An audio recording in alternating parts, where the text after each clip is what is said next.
రాంబాబు గారి ఇంటి మీద దాడి చేస్తే ఈ రాష్ట్రం ఉన్నటువంటి వైఎస్ఆర్ కాంగ్రెస్ పార్టీ మొత్తం తీసేస్తారనుకున్నారా? జగన్మోహన్ రెడ్డి గారు ఎట్టి పరిస్థితిలో తీడు. ఏ కార్యకర్త కూడా వెనక్కి తగ్గేటువంటి పరిస్థితి లేదు.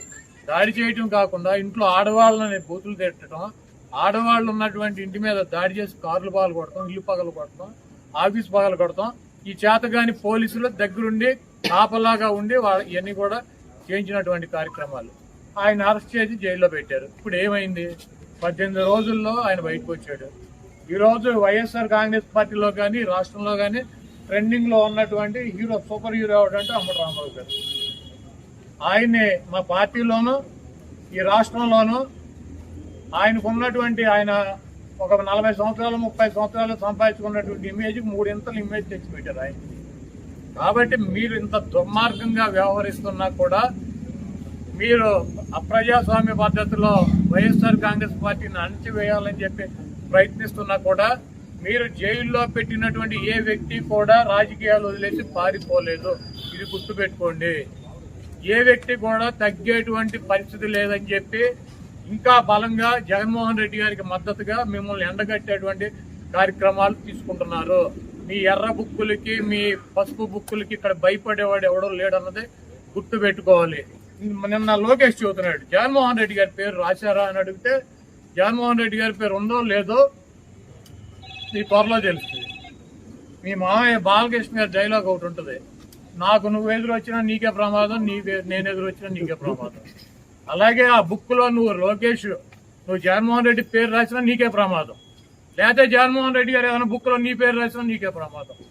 కాబట్టి జగన్మోహన్ రెడ్డి గారిని తక్కువ చేసో, జగన్మోహన్ రెడ్డి గారిని భయపెట్టో, జగన్మోహన్ రెడ్డి గారిని నైతికంగానో లేకపోతే అబద్ధాలు చెప్పో దెబ్బతీయాలన్నటువంటి మీ కుట్రలు శాశ్వతంగా ఫలించవు. ఏదైనా ఒక ఎన్నికల్లో ఫలిస్తాయి.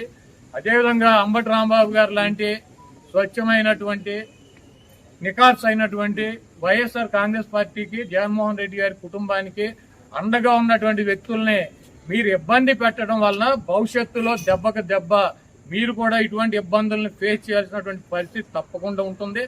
వాటన్నిటినీ తట్టుకొని నిలబడగలమన్నటువంటి శక్తి సామర్థ్యాలు కనుక మీకు ఉన్నాయంటే రండి, దమ్ముగా వచ్చి మమ్మల్ని ఏం చేయాలనుకుంటున్నారో, రాంబాబు గారినో నన్ను లేకపోతే మాట్లాడే వాళ్ళని ఏం చేయాలనుకున్నారో చెయ్యండి. అయితే పక్కాగా ఒకటైతే చెబుతున్నాను, జగన్మోహన్ రెడ్డి గారు ఇక్కడ ఉన్నది మీ పిరికి చేష్టలకి, మీ బుడత ఊపులకి బెదిరేటువంటి ప్రసక్తి ఉండదు. 2029లో జగన్మోహన్ రెడ్డి గారు మళ్ళీ ముఖ్యమంత్రి అవుతాడు. మేమందరం జగన్మోహన్ రెడ్డి గారికి అండగా ఉంటాం. మీరు ఎన్ని ఇబ్బందులు పెట్టినా, మీరు ఆఖరికి జైల్లో పెట్టినా, మమ్మల్ని ఏం చేసినా కూడా మేమైతే వెనక్కి తగ్గేటువంటి పరిస్థితి లేదు. జగన్మోహన్ రెడ్డి గారు ఇచ్చినటువంటి ప్రతి పిలుపుకి స్పందిస్తాం. ఆయన చెప్పినటువంటి ప్రతి కార్యక్రమానికి మేము ముందుంటాం. ఇటువంటి పిచ్చి చేష్టలు మానేసి, కల్తీ పాలు తాగి రాజమండ్రిలో చనిపోయారు ఎంతమంది? 7. టపాకాయలు తయారు చేస్తా కాకినాడ వేటపాలెంలో 21 మంది చనిపోయారు. శ్రీకాకుళంలో మంచినీళ్లు తాగి కల్తీ అక్కడ చనిపోయారు. మీకు సిగ్గు శరం ఉంటే ఇది చూసుకోండి. ఇటువంటి కార్యక్రమాలు జరగకుండా, ప్రజలు ఇబ్బంది పడుతున్నటువంటి ఇబ్బందులు చూడకుండా ఇవన్నీ అంబటి రాంబాబు గారిని 18 రోజులు, వాళ్ళని వంశీని 145 రోజులు, చెవిరెడ్డి భాస్కర్ రెడ్డిని 208 రోజులు, లేకపోతే జోగి రమేష్ని 81 రోజులు, లేకపోతే రేపు నన్ను 100 రోజులు పెట్టినా వైఎస్ఆర్ కాంగ్రెస్ పార్టీకి ఏమీ కాదు. మేము కూడా వెనక్కి తగ్గేటువంటి పరిస్థితి ఉండదు. మిమ్మల్ని ప్రజల్లో ఎండగట్టడం ఖాయం.